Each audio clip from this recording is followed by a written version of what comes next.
Assalamualaikum warahmatullahi wabarakatuh. Halo anak-anak semuanya, kembali lagi ke pembelajaran matematika bersama Bu Farah. Pertemuan kita kali ini kita akan membahas kembali masih tentang contoh-contoh permasalahan aritmatika sosial, tentang penerapan konsep dan rumus dari aritmatika sosial tersebut. Nah, di bagian ketiga dari pembahasan soal-soal ini kita akan membahas tentang bunga, diskon, pajak, bruto, neto, dan tara. Untuk bagian yang terakhir kali ini, untuk bagian yang ketiga tentang pembahasan soal-soal aritmatika sosial ini, menurut saya cenderung lebih mudah ya anak-anak, karena memang materi bunga, pajak, diskon ya seperti itu saja, tidak terlalu rumit. Jadi silahkan disimak sampai akhir untuk lebih memahami penerapan konsepnya. Dan seperti biasa, sebelum kita memulai pembelajaran pada kesempatan kali ini, marilah kita membaca bacaan basmalah terlebih dahulu bersama-sama.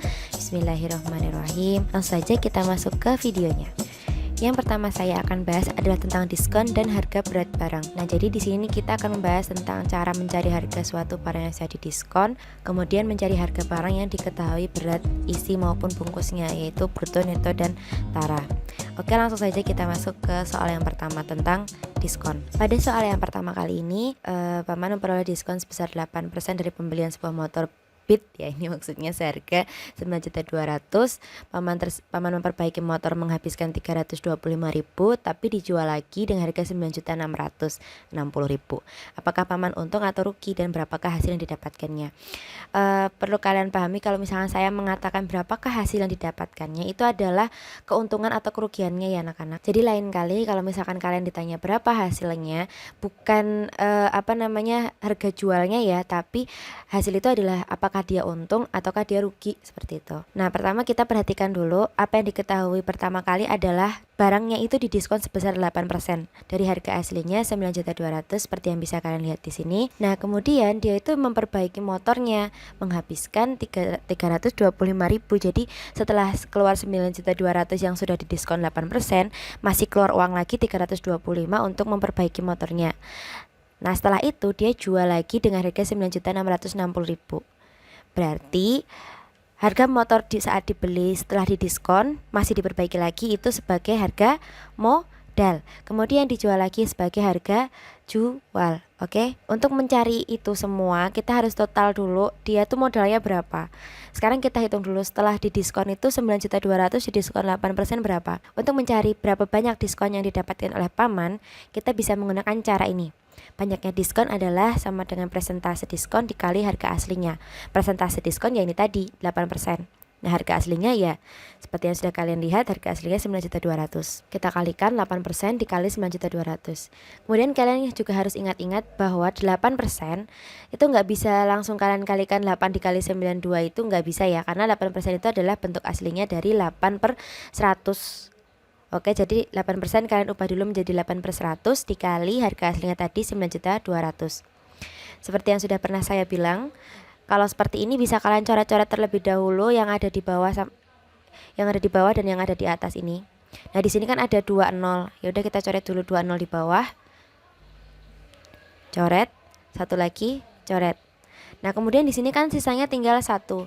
Nah, 1 ini tidak akan terlalu mempengaruhi harga ya. Kemudian kita tuliskan sisanya, dia 8 dan 92. Terus 00 yang belum dicoret itu ada 3 ya. Jadi 30 seperti ini.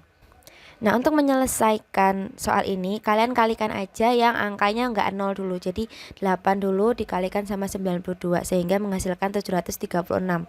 Nah, 0 yang tadi kita simpan kita keluarkan lagi sebanyak 3. Sehingga diskon yang didapatkan oleh paman sebanyak 8% dari 9.200.000 adalah 736.000 ya, itu diskonnya. Nah, lalu kita mencari berapa sih harga si motor setelah didiskon itu? Caranya seperti ini. Nah, ini kan baru dapat diskonnya ya.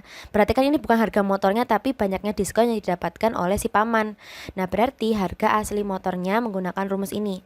Harga beli motornya setelah didiskon itu sama dengan harga aslinya tadi dikurangi banyaknya diskon. Kenapa dikurangi? Karena diskon itu adalah potongan harga, ya kan? Kalau kalian mendapatkan diskon pasti harganya lebih murah daripada harga aslinya. Saat harga aslinya 9.200.000 kita kurangi dengan banyaknya diskon, maka pasti harganya akan berkurang. Makanya dikurangi. Oke, jadi harga aslinya tadi 9.200.000 dikurangi diskonnya 736.000 menghasilkan 8.464.000. Bisa dipahami kan? Ini awalnya 9.200.000, karena dapat diskon berkurang menjadi 8.400.000. Bisa dilogika sendiri ya. Nah, ini adalah harga beli motornya. Permasalahannya adalah sama paman itu motornya dibenerin. Berarti kan dia mengeluarkan uang lagi. Sehingga total dari harga modalnya si paman ini adalah total keseluruhannya, yaitu harga beli motornya ditambah dengan biaya yang dikeluarkan lagi untuk diperbaiki. 8.464.000 ditambah 325.000 sama dengan 8.789.000. Nah, itu adalah semua uang yang dikeluarkan oleh paman untuk membeli si motor ini tadi. Kemudian sama paman itu dijual lagi 9.660.000. Kemudian masuk ke pertanyaannya, apakah paman itu untung atau rugi dan berapakah hasilnya? Ya udah, kalau sudah seperti ini kalian langsung masuk ke rumus hasil sama dengan harga jual dikurangi harga beli seperti biasanya. Nah, harga jualnya nggak usah kalian hitung lagi karena ya udah barangnya cuma satu dan sudah jelas bahwa dia dijual seharga itu. Kita masukkan angkanya 9.660 dikurangi yang kita hitung cukup banyak tadi 8.789.000 menghasilkan 871.000. Perhatikan apakah dia positif atau negatif. Ya, dia positif ya, sehingga kalau positif maka paman mengalami untung. Seperti yang sudah sering saya bilang. Sehingga hasil yang didapatkannya adalah ini 871.000 dan paman untung. Oke? Seperti itu ya. Besok kalau mengerjakan soal atau permasalahan-permasalahan aritmatika sosial yang sama, kalau ditanyakan hasil, yang dicari adalah keuntungannya atau kerugiannya, bukan harga jualnya atau hanya harga belinya saja. Oke? Masuk ke soal yang kedua, kita bahas tentang bruto, neto, dan tara. Nah, ini bukan rumit, cuman mungkin kalian jarang aja sih melihat soal seperti ini karena muncul di buku pena, saya jelaskan. Nah, jadi suatu agen itu membeli 5 karung beras. Harganya 1.960.000. Nah, setiap karung, ingat ya, setiap karung kan ada 5 nih. Tapi setiap satunya tertulis bruto 80 kg dan taranya 2%. Nah, jika ingin untung 25%, berapa harus dijual per kilo? 5 karung tadi harganya 1.960.000. Tapi tiap karungnya berat keseluruhan, ingat ya, bruto itu berat keseluruhannya 80 kg dan tara atau berat bungkusnya itu 2%. Kita ingat-ingat lagi rumusnya bruto, neto, tara. Bruto itu adalah berat keseluruhan. Yang mana berat keseluruhan itu adalah berat isi ditambah berat bungkus. Nah, berat isi itu neto dan berat bungkus itu tara, sehingga bruto adalah neto ditambah tara. Nah, sebelum masuk ke rumus bruto sama dengan neto ditambah tara, kita cari dulu taranya itu ada berapa dari 2% itu. Caranya hampir sama kayak diskon ya. Jadi untuk mencari banyaknya tara itu adalah persentase tara dikali berat keseluruhan, yang mana berat keseluruhannya itu adalah bruto. Nah, taranya kan 2%, kita masukkan 2% dikali 80. Seperti yang sudah saya bilang tadi, 2% adalah 2/100 dikali 80. Kita coret. Nah, perhatikan di sini 0 yang di atas hanya ada 1 ya. Jadi yang kita coret yang di bawah juga hanya 1 saja. Nah, kemudian yang atas dan yang bawah masih bisa dicoret lagi. Bagaimana, Bu? Nggak harus 0 ya. Kita bisa mencoret 2 dan 10 karena mereka bisa dibagi dengan angka yang sama. Berapa? Ya, 2 ya. 2 bisa dibagi 2 sama dengan 1. 10 dibagi 2 sama dengan 5. Sehingga kita dapatkan 8 dibagi 5 ya kan. 1 dikali 8 kan 8. Terus 5-nya tetap di bawah jadi 8/5. Ini 2 dibagi 2 sama dengan 1 ya. Itulah kenapa di sini jadi 8, karena 1 dikali 8 sama dengan 8. Dan 8 dibagi 5 adalah 1,6. Oke, nah barulah kita masuk ke rumus bruto. Bruto sama dengan neto plus tara ya tadi. Dan taranya itu sudah jelas, beratnya adalah 1,6 kg. Bukan persen lagi. Kalau sudah seperti ini bisa kita tambahkan di sini. Sehingga netonya adalah bruto dikurangi dengan tara 80 kg dikurangi 1,6. Sehingga hasilnya 78,4 kg. Itu neto 1 karung. Di sini diketahui ada 5 karung. Berarti kita harus mencari semuanya itu totalnya berapa. Ya udah, tinggal kita kalikan 5. Sehingga berat seluruh karung adalah 392 kg. berat semuanya. Nah sekarang kita sudah tahu nih, berat karungnya itu 392 kg, berat isinya aja dari 5 karung. Pertanyaannya adalah jika ingin mendapat untung sebesar 25%. Nah berarti kita harus menjual keseluruhan ini 25% dari 1.960.000. Ya udah, masuk ke yang rumus yang kemarin, keuntungan sama dengan persentase untung dikali harga asli. 25 dikali 1.960.000 dicoret seperti biasa, mendapatkan 490.000. Nah, si pedagang itu harus menjual 5 karung ini ditambah dengan 490.000. Harga jual disama dengan harga keuntungan ditambah harga asli, sehingga keseluruhannya itu harus dijual 2.450.000. Padahal yang ditanyakan adalah harga tiap kilonya, bukan harga seluruhnya, sehingga harus kita bagi lagi. Jadi harga jual dibagi dengan harga dibagi dengan banyaknya ya, bukan dibagi dengan harga, dibagi dengan banyaknya kilogram yang berat isi. Oke, sehingga kita dapatkan 2.450.000 dibagi 392 sama dengan 6.250. Jadi akhirnya itu harus menjual 1 kg berasnya sebesar Rp6.250. Kemudian masuk ke pembahasan yang berikutnya, itu tentang bunga dan pajak. Untuk yang ini sederhana banget karena biasanya memang soal-soal tentang bunga dan pajak ya seperti itu saja ya, tidak terlalu beda dengan tahun-tahun sebelumnya. Nah, di sini kita ditugaskan untuk mencari nilai bunga suatu pinjaman atau tabungan atau pajak dan harga setelah dikenai bunga dan pajak itu berapa. Soal yang ketiga yaitu tentang Pak Joko menabung uang sebesar 12 juta dan memperoleh bunga 8% per tahun. Kemudian bunga yang diterima Pak Joko selama 8 bulan adalah berapa tabungannya setelah 8 bulan. Nah, yang harus kita cari itu ada dua. Yang pertama, besar bunganya, banyak bunganya itu ada berapa, dan berapa tabungannya setelah 8 bulan. Berarti kan soal aritmatika sosial itu harus kalian pahami benar-benar apa yang mau dicari kayak gitu ya. Pertama kita punya 12 juta. Itu adalah tabungan awal. Dan kemudian di bank itu mendapatkan bunga sebesar 8%. Pertanyaannya adalah bunga yang diterima selama 8 bulan. Oke, bukan setahun tapi 8 bulan. Padahal kan di sini yang diketahui dia 8% dari per tahun, per 12 bulan kan berarti. Padahal di sini yang ditanyakan hanya 8 bulan. Langsung saja kita masuk ke rumus ini.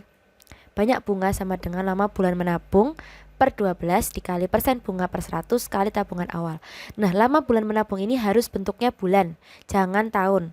Jangan kalau kalian di sini dituliskan 12 bulan ya udah tulis 12 seperti itu. Jangan kalian tuliskan 1 per 12, oke? Jadi ini bulannya ya. Kalau ditanyakan selama 2 tahun, ya udah kita tuliskan banyak bulan selama 2 tahun berapa? 24 bulan kan? Maka kita tulis 24 per 12. Kemudian dikali dengan persen bunganya, di sini kan ada 8%. Jangan kalian tuliskan 8% per 100 tapi 8 saja. Jadi angka persentasenya aja.